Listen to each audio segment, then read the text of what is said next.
What's up, alphas? Today I'm giving you the 5 anime shows I keep in my arsenal to keep my head game strong and my grind sets on max poundage. You might be saying, yo Chad, anime's for betas. Not me, I'm a lion, I'm a gorilla. These are secrets I've never shared with anyone except everyone who attends my free live webinar training. That's definitely not live and definitely not free because 50% of it will be a waste of your time as a sales pitch to simultaneously create a problem of insecurity you never had in you while I just happened to pitch the solution to said problem in the form of my group coaching mastermind membership of $200 a month, which is really just a Discord link. Fuck, I gotta stop. Anime, more like alpha anime. You know, I'm really not good at this. I'm just trying to market and capitalize on my narcissism. With these resources, I will show you how to be a beast. Here are the 4 elements of the alfalfa male. Game, clout, mindset, intuition, game. Also, the name of our Bible is all about how you navigate the mental chess match that is talking to girls. A real alpha knows how to game the metagame, to stay ahead of the gamers game in the game. In essence, the more you're on top of other dudes, the more boys you got behind you, the more you'll get pegged as an alpha male with game. To master game, I prescribe Takagisan, Karakai Jozugu Takai.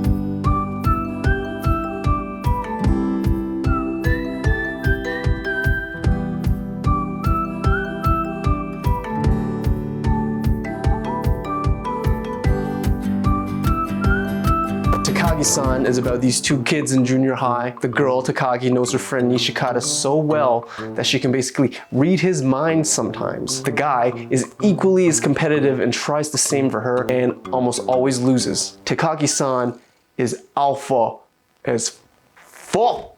She's always 1 step ahead of Nishikata. She's preemptive with her pranks. She's thorough with her orchestrations. She never loses. Yes, there's a power gap because, you know, girls are more emotionally mature than boys at their age, but she leverages her unfair privileges and advantages to even greater advantages. Damn, that's alpha. She's got him outplayed at every turn because she knows the enemy. And as the ancient Chinese military general, strategist, writer, philosopher Sun Tzu writes in The Art of War, know the enemy, or some shit. I've never read that book. Honestly, I don't know how to read.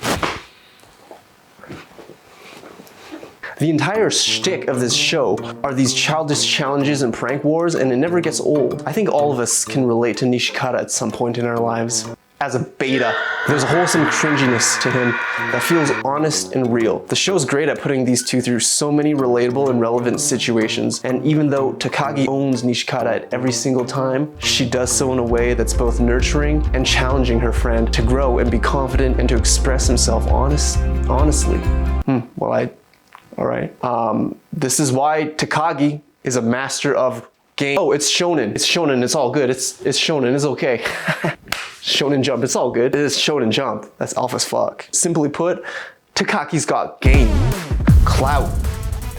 Every alpha dog's got clout. Your influence, your power, your relevance. Clout for the alpha male is your brand, your socials, your internet homies, your inner homies. No one cares who you really are. It's just about your internet presence, your inner presence. All of this I cover in my course that's just launched. It's all online. You can check that out in the description below. Yo, so if you're a beta bitch soft boy, your best shortcut to clout is to hard up, card up, and get into this intercourse already. After you come inside, we'll discuss after the rain.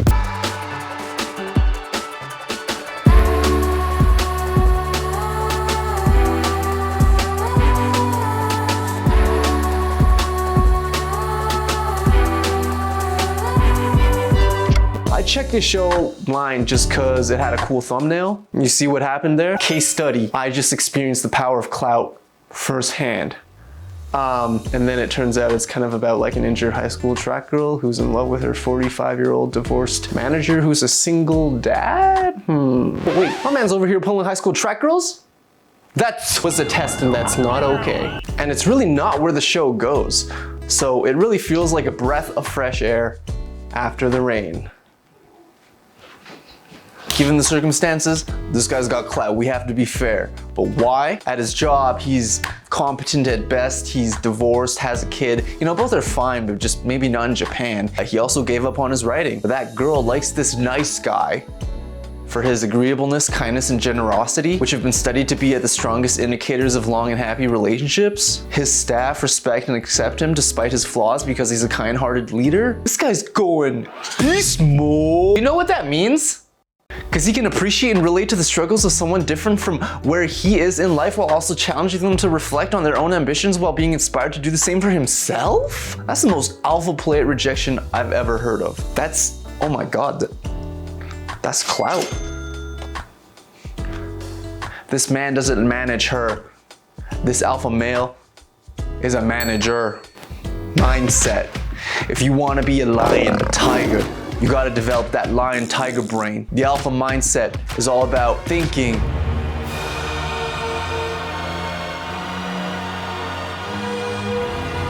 No, about believing.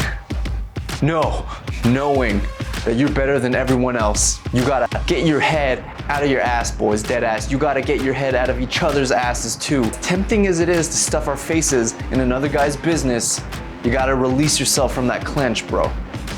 You know why? Mindset. Because it's not about pleasing them, it's about you. And the key to unlocking your alpha mindset is Wonder Egg priority.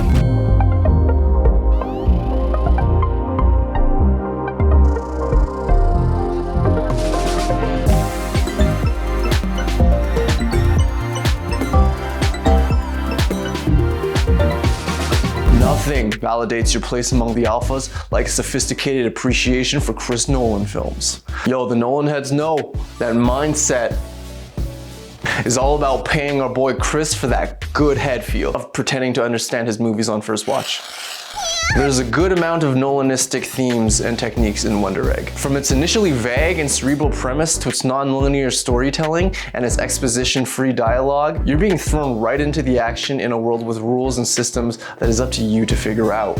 It's about these girls who recurrently go to fight in the dream realm at night to save other girls who have taken their own lives, all for a shot at saving one of their own friends, who has also taken their own life. In each stage, their psyche or their rescuees is manifested physically in some way, so it's definitely Persona and Psychonauts-esque. And look, I know that all the characters here are mentally damaged in some way, but the premise and devices in the show let us visually experience their confrontations with their inner demons. And after seeing these girls, all of different pasts and traumas, sharing their vulnerabilities, working together to support each other despite their separate goals, challenging their own mindset and limitations in the face of mental trauma in light of the greater purpose of something bigger than themselves, that's pretty alpha, man.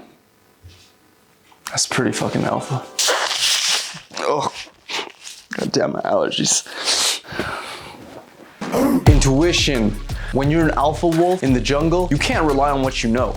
You need intuition. Intuition is just doing it. And yes, it can be taught and learned. You're an alpha. You don't just want to think. You don't have time to think. Guys, you just have to do it. Do it with other guys if you have to. Just make sure that you're deep in the jungle and you're in the thick of it. That's how you develop an iron intuition for Kaguya-sama, Love is War.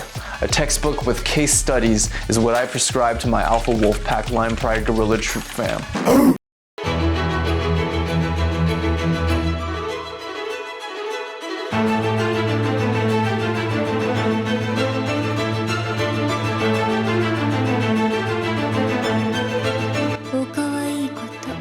Kaguya is like a Team Rocket evolved form of Takagi. She's like Dark Mega Takagi. Love is War sounds similar to Takagi-san, but is almost opposite in tone. There's a similar premise here where the two people like each other and there's a psychological battle between the two to bait the other into taking initiative or confessing, but we get to see the mental play-by-play here. It's a mental cat and mouse game that's confined to the tight space of the student council office. Kaguya is from a rich and wealthy family.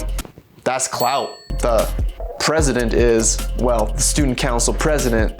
That's clout. There's nothing more alpha than gaming your target's metagame, unless they're a metagamer and counting on your meta play to meta your meta outplay. This whole series is just a great case study of making very little progress despite flexing all you've got and exhausting all your mental faculties for the sake of some slight degree of certainty in an outcome. You don't think your way through max effort deadlift PR, bro. You gotta just do it and break your back.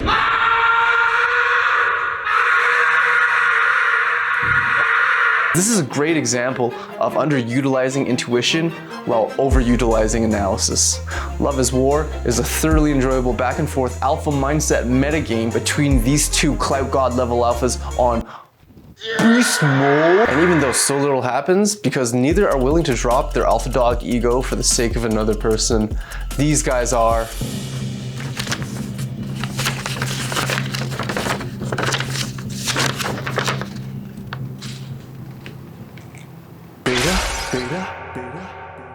I don't understand. Like I'm so confused. I know how to be alphas. I even got the joggers.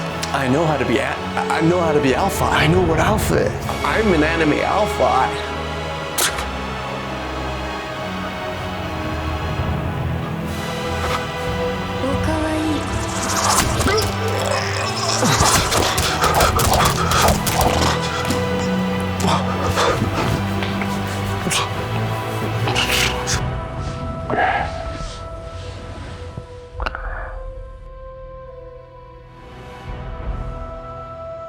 I even got the joggers.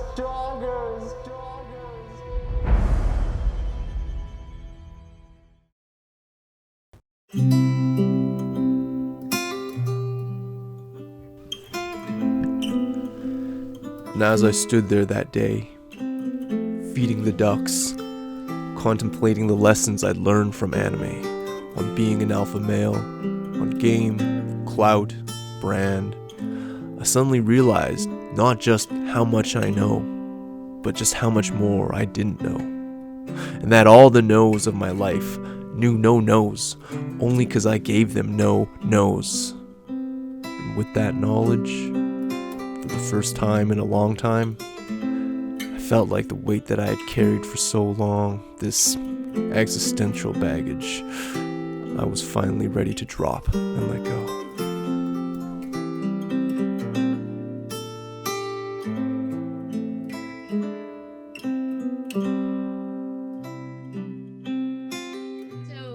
Chris, would you ever do a movie that's a comedy? Oh, they're all comedies. To be perfectly honest, nothing frightens me more than the concept of doing a comedy. The idea of constructing an entire narrative that's totally at the mercy of the audience's, comedic response to it. It's an extraordinary thing that they do. It's a real high wire act, and I admire it tremendously. I wouldn't ever want to step into that arena.